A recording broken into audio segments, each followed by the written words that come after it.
E aí, pessoal, beleza? Vim trazer um vídeo pra vocês de perguntas e respostas. Eu coloquei lá no grupo do Facebook. Quem não tá no grupo é só procurar no Facebook Samara Lance YouTube. E aquele grupo eu uso pra essas coisas. Quando eu tô assim, querendo ideias de vídeo, ou quando eu vou responder perguntas, eu sempre deixo um post e falo para as pessoas perguntarem embaixo. Já vou dizer agora, porque eu sempre esqueço, curte o vídeo, compartilha, se inscreve no canal. Eu assisto muito vídeo no YouTube porque eu sou, tipo, viciado em YouTube. E sempre as pessoas falam isso e eu vejo que aqui no canal é muito difícil eu falar para as pessoas se inscreverem, curtirem e tudo. E essa semana o canal chegou em 14 mil inscritos, não dá nem para acreditar. Porque eu comecei esse canal assim bem mesmo para passar informação e tal, e eu vi que cresceu bastante. Se você ainda não é inscrito, então se inscreve, porque eu acho que já deve ter uns 40 vídeos falando sobre Portugal, sobre sair do Brasil, sobre coisas da vida e tudo mais. E, gente, eu vou tentar ser breve nesse vídeo e vou selecionar as perguntas assim, eu até coloquei lá, eu escrevi, eu vou ficar olhando um pouco pra cá, porque eu vou olhar no computador, mas eu escrevi assim no post, perguntas para um vídeo, e serão selecionadas perguntas originais e interessantes. Gente, não é que se eu não responder a sua pergunta, não é que ela não foi interessante, mas é porque para esses vídeos assim, tem que ser perguntas objetivas e perguntas assim, que dê pra eu responder. Por exemplo, eu sempre falo isso, gente. Ah, tem emprego em Portugal? É uma pergunta que eu não consigo responder, gente, porque tudo depende da área, da pessoa e tudo mais. Então, eu vou tentar ler a pergunta resumida, né? Porque às vezes a pessoa coloca uma história e tal, e responder pra vocês, tá? E se vocês gostarem desse tipo de vídeo, deixa aqui nos comentários que aí eu tento fazer mais vezes. Porque às vezes pra fazer vídeo de um único tema é mais complicado, porque eu tenho que pesquisar, tenho que, né, além de ter a minha experiência, tenho que saber se o que eu tô falando condiz com a lei, com as regras aqui, pra não sair falando besteira. Tá? Então, vamos lá. Fernanda Bucan, que diz que tem uma dúvida há horas, que tem vários youtubers que faz vídeo dirigindo e que eles foram como turistas e ainda não se legalizaram. E como pode? Se o período é de só 80 dias, se pode dirigir ou se eles dirigem com a cara e a coragem. Essa é uma pergunta muito interessante. Eu já fiz o vídeo, né, sobre a troca da carteira de habilitação e tal. E, gente, é assim, como turista, a pessoa pode dirigir 180 dias em Portugal. 185, se eu não me engano. E depois ela não pode mais dirigir, ela tem que pedir a troca da carta. Mas, para pedir a troca da carta, a pessoa tem que ter o título de residência, porque o IMT não permite que você troque a sua carta. E mesmo o consulado tem que te dar um papel dizendo que a sua carta é verdadeira. Mesmo para pegar esse papel no consulado, quando eu fui, eles já estavam pedindo o título de residência. Então, assim, não tem como trocar a carta de habilitação, né? A carta de condução, como fala aqui em Portugal, da brasileira para portuguesa sem estar legalizado, sem ter título de residência. Então, depois de 180 dias, você não pode dirigir. Pela lei, você não pode dirigir. O que acontece? Muitas pessoas continuam dirigindo. E isso vai o quê? Do guarda, da polícia que te parar. Porque se você é parado e ele falar, olha, a sua habilitação, seu documento, você vai dar ali o passaporte, sua habilitação, e ele vai falar, olha, faz mais de 6 meses que você tá aqui, você tem que trocar, tal. Isso pode te dar uma multa de 300 euros. Se eu não me engano, é 300 euros, que outro dia o guarda parou a minha mãe, e ela tá nesse caso, porque ela ainda não foi chamada no CEF. Só que aí vem essa parte. Ela já deu entrada na manifestação de interesse, ela anda com esse papel impresso, ela, né, o meu pai teve um contrato de trabalho, ela também, então os dois, o meu pai e a minha mãe, entraram no site do CEF, fizeram lá aquela coisa da manifestação de interesse desde outubro, desde o dia 1º de outubro do ano passado, e até hoje o CEF não chamou para solicitar, né, que eles vão lá e tirar a foto e fazer o documento em si. Então, assim, Outra pergunta que às vezes sempre me falam, quanto tempo demora, gente? Eles estão aqui desde abril, demoraram, né, pra resolver que ia ficar e tudo, depois foram trabalharam um tempo que não tinha contrato, aquela coisa, e depois agora ele trabalha, que nem o meu pai, ele já trabalha há uns 6 meses na mesma empresa, com contrato, com segurança social, recolhe tudo direitinho, vai até declarar o imposto de renda aqui agora, só que desde outubro o CEF aqui de Leiria não chama pra ele fazer a regularização. Então, assim, no dia que o policial parou ele, já parou minha mãe, e falou, olha, você não pode dirigir. Aí ele falou, olha, então, eu tenho esse papel aqui do CEF, e eu só não troquei a carta, porque o IMT não deixa eu trocar a carta, e eu tenho aqui o papel e tal, e por fim o policial falou, não, tudo bem, se é assim, tipo, a culpa não é dele, que o CEF não chama, a culpa não é dele. Que eles não têm funcionário, ou seja lá o que, ele tá dentro da lei, digamos assim, porque ele já tem contrato, já tem tudo, e porque foi assim, uma parada, uma operação stop, como eles falam aqui. Se tivesse batido, se tivesse atropelado alguém, se tivesse acontecido alguma coisa, eu não sei como seria. É um risco que a pessoa corre muito grande. Não sei se o seguro cobriria nessa situação, se a gente não teria que pagar o carro da outra pessoa, caso acontecesse. Então, é assim, tudo é permitido, né? Você pode fazer o que você quiser, mas por sua conta e risco. Na lei, 180 dias e depois tem que trocar a carta. Não pode mais dirigir. O que cada um faz, gente, e cada um arrisca na sua vida, aí é de cada um, tá bom? Então, espero que tenha ficado claro. Não pode, mas todo mundo faz. E, normalmente, os policiais, quando é assim, né, nesses casos de operação, eles aceitam. Agora, em casos de acidente, atropelamento, essas coisas, pode ser que seja mais grave a situação. Um beijo, Fernanda. Obrigada pela pergunta. Outra Fernanda.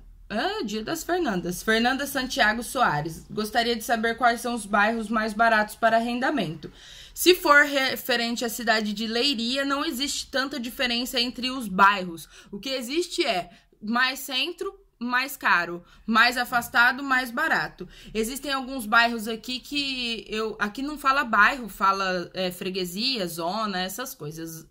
Mas eu acho que em Leiria, a Gândara, Quinta do Bispo, Quinta de Santo Antônio, Marrazes, são lugares que tem os preços de aluguéis mais baratos, em aldeias ou em terras mais distantes. Aqui, por exemplo, Telheiro, Ortigosa, Maceira, que são mais afastados do centro, pode ser que você também encontre coisas mais baratas. Só é mais caro, gente, no centro da cidade, e tem um bairro aqui que eu acho que chama Parceiros, que é perto do shopping e tal, então também é um pouco mais caro. Mas um pouco que eu digo, gente, é 50, 100 euros a mais do que você pagaria num bairro mais afastado.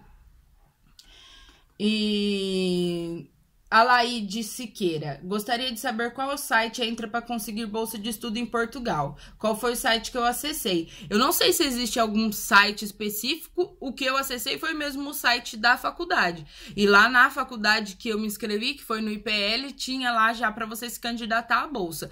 Não sei informar se existe algum site específico para bolsa, não sei dizer. Mas eu acho que é no próprio site da faculdade que você escolher, deve ter lá falando sobre bolsas. Existem muitas bolsas que só são concedidas para portugueses ou de pessoas oriundas da União Europeia. Por isso, até naquele vídeo que eu falo do cartão cidadão, vale a pena você fazer, né? Porque você pode concorrer a essas bolsas que são exclusivas para portugueses, mesmo sendo brasileiro, se você fizer a... Como que fala, gente? A igualdade de direitos.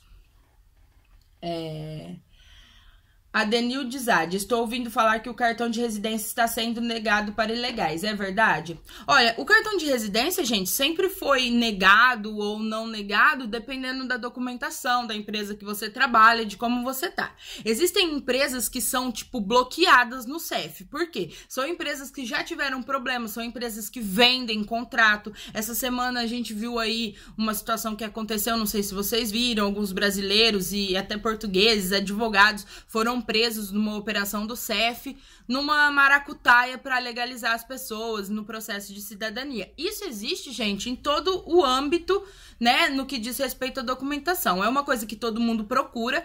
Então, assim, sempre vai ter aquele espertinho que quer fazer as coisas né, do jeito errado. Então, tem muita empresa e já teve muitos casos de empresas ou de pessoas que abrem empresa e vendem contrato para a pessoa se legalizar em Portugal. Então, assim, a pessoa pode ter sim negado, empresa que já teve muito problema, empresa que não paga segurança social, demora mais, eles vão atrás, empresa que só contrata imigrante legal. Então, assim, tudo depende do sua documentação. Se a pessoa consegue comprovar que tem meio de subsistência, tudo isso é levado em consideração, gente. Quanto tempo a pessoa tá no emprego. Então, assim, não é só, eu vim aqui, consegui um contrato e vai ser muito fácil. Essa questão de vir sem a documentação e se regularizar aqui é complicado. Mas se você estiver trabalhando numa empresa séria, se você estiver ali com o tempo certinho de trabalho, quando eles te chamar, não tem por que eles negarem, mesmo porque para negar eles têm que te falar, olha, negou por causa disso, e não é negado nada para ninguém sem falar, não neguei porque eu não fui com a sua cara. Isso não existe, não tem nada a ver. Então, se você tá ouvindo, Adenildes, você pergunta pra pessoa por que eles falaram que negou. Alguma coisa com certeza estava errado.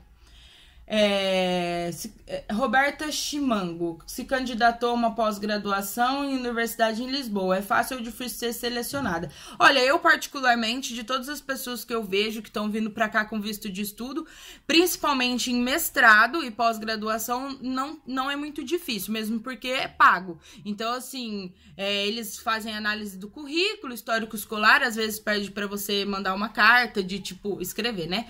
Carta de apresentação, por que você quer fazer esse curso, por que você quer estudar ali e tal. E eu não costumo ver as pessoas dizerem que não foram aceitas. Quando é para licenciatura, né, ensino superior, normalmente é com a nota do Enem. Aí depende da nota do Enem da pessoa. Mas eu acho que quem tira, assim, de 450, 500 para cima já tem chance, dependendo do curso. Então, eu acho que não é difícil. A Natália Lemos, ela perguntou se eu conheço alguém que deu entrada no processo como estudante já estando aqui, não tirando visto no Brasil como era antigamente. Isso já falando na mudança da lei que dá essa abertura para a pessoa, às vezes vem como turista, chega aqui, se inscreve numa faculdade, é aceito e começa a estudar e aí pode pedir o visto de estudante. Nessa pergunta da Natália, o Felipe Kioha, eu nunca consigo falar o seu sobrenome, Felipe. O Felipe me ajuda muito lá no grupo, porque ele já viu vários vídeos meus e tudo. Então, muitas vezes as pessoas perguntam coisas lá e ele mesmo responde. Eu dou uma olhada, vejo que a resposta tá ok, então eu nem falo nada. Se um dia ele falar qualquer coisa que eu não concordar, eu tô vendo tudo, viu, gente? Quem tiver lá no grupo, às vezes eu não falo nada, mas eu tô de olho. E muito obrigada, Felipe, porque você me ajuda muito. E ele fez esse processo. Ele veio pra cá como turista, se inscreveu na faculdade, foi aceito e fez esse processo. Disse que foi tranquilo, agendou e levou toda a documentação, comprovante de que estava matriculado, de que tinha onde morar e de que tinha meio de subsistência e pegou o cartão de residência. Então, assim, também não foi tão difícil. Demora um pouco mais, ele falou que demorou acho que quase 6 meses, mas mesmo assim eu acho que valeu a pena, porque para tirar o visto no Brasil tem que comprovar que alguém vai te sustentar aqui, então assim, é um pouco mais complicado.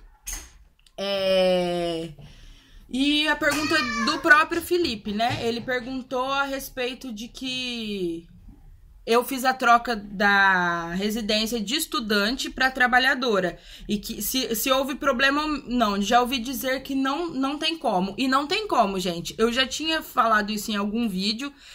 Não me lembro qual foi, quando eu comentei que eu tive que parar de estudar por causa dos valores e tudo. E se Deus quiser, agora em setembro eu já vou voltar. Então, já tá tudo se estabilizando aqui. Mas eu não fiz a troca da minha autorização de residência de estudante para trabalhadora. Essa troca não existe, não é permitido em Portugal. Você que teve a brilhante ideia, porque eu até recebi uma crítica num dos vídeos, que a pessoa fala assim, porque você fala isso, e aí um monte de gente vai querer, tipo, se inscrever na faculdade para vir só para pegar o visto e depois, tipo, trocar para trabalhador. Primeira coisa, é bem caro vir como estudante, gente. Não é, assim, uma das opções mais mais baratas, mas eu vim mesmo para estudar, eu não vim com essa intenção. E acho que se você teve essa ideia, você também não vai ser feliz. Por quê?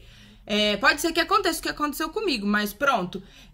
Primeiro, que eu ia falar, o consulado já está mudando o tipo de visto de estudante. Em vez de você ter aquele visto de 4 meses, chegar aqui, pegar autorização de residência e depois fazer o reagrupamento dos seus familiares, eles estão mudando e dando visto de 1 ano, sem a autorização de residência.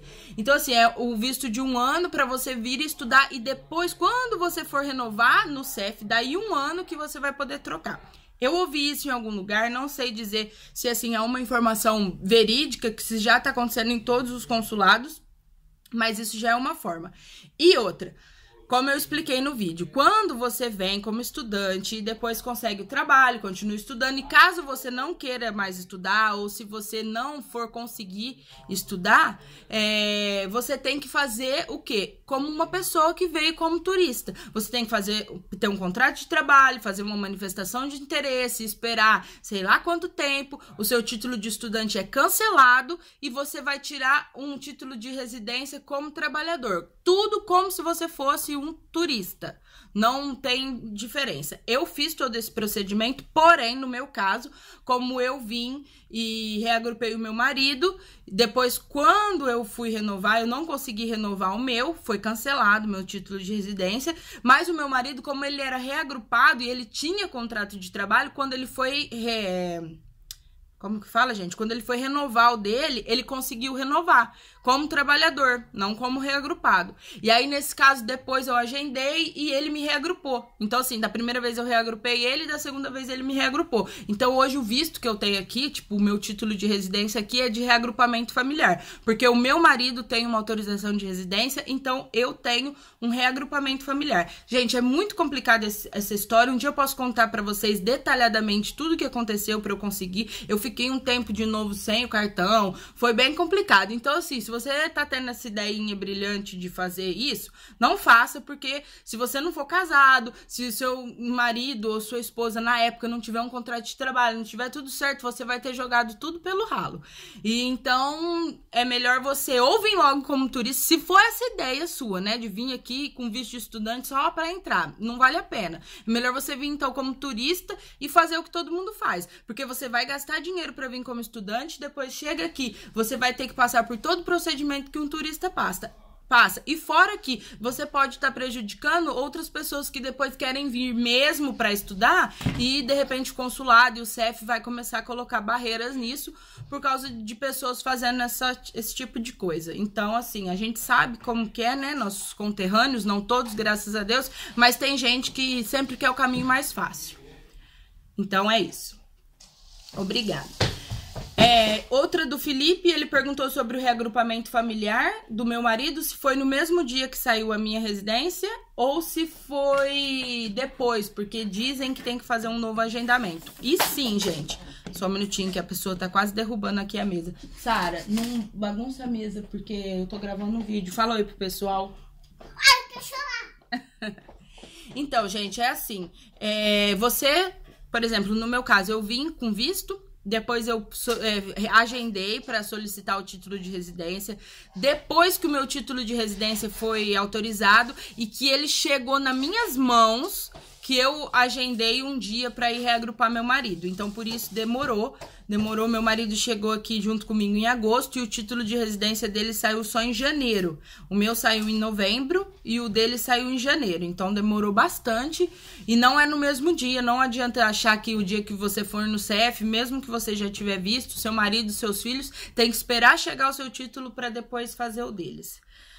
O vídeo já tá dando quase 20 minutos. Gente, tem muita pergunta legal aqui, mas eu acho que eu vou deixar, então, para uma outra oportunidade. Eu acho que essas duas perguntas, assim, que eu mais gostei de responder e que eu achei que foi muito interessante é a respeito da carta de habilitação e da troca do visto de estudante para visto de trabalho, porque muita gente tinha essa dúvida e muita gente surgiu esse comentário. Então, que fique claro, não troca visto de estudante para trabalhador. Em Portugal não existe isso.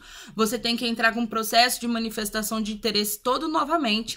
E no meu caso, o que aconteceu foi que depois o meu marido já tinha tudo certo e já tinha contrato, então eu fui reagrupada, tá? Mas se eu não tivesse marido, se isso não tivesse acontecido, pode ser que até hoje o CEF não tinha me chamado. Porque, como eu disse, a minha mãe, meu pai e muitas outras pessoas que eu conheço já deram entrada com toda a documentação, contrato, tudo certinho, e desde outubro o CEF não chamou aqui em Leiria ninguém. Ninguém assim que eu conheça, pode ser que tenha chamado outras pessoas.